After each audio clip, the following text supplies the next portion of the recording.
Welcome to the weekly dose of Emuna for Shabbat Kodesh. Shabbat is mamish and the opposite, the complete opposite of all weekdays. Shabbat is a day of light. And as we say in Havdalah, he who divides between the sacred and the mundane, between light and darkness. And essentially that really is the best description to describe the difference between this world and the next. This world, as we know it, for the 6 days, Hashem, as it's written in Tehillim, you make darkness. This is a world of darkness, and essentially Shabbat is a day of light.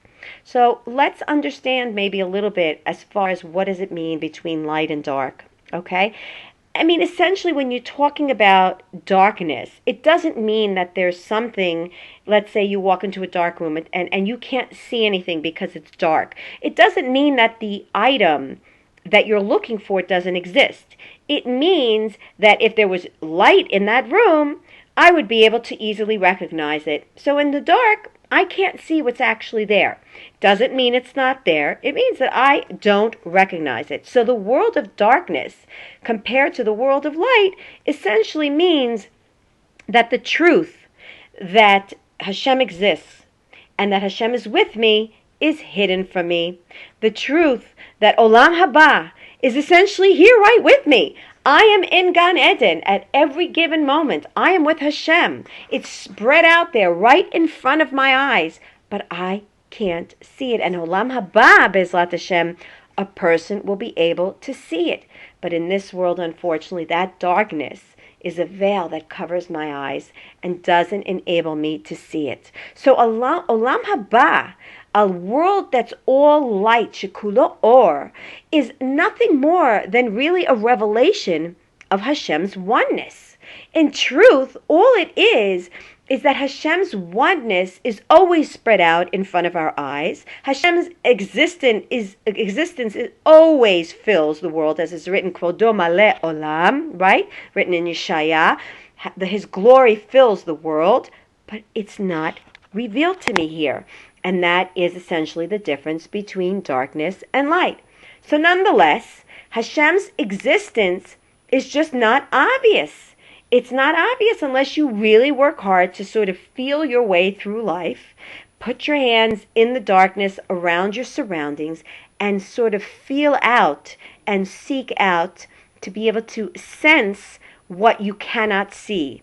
So people, unfortunately, many of us live in the darkness. We live because we don't see readily Hashem's hashgacha and that all is from Hashem, and that it doesn't come from us. Everything is from Hashem.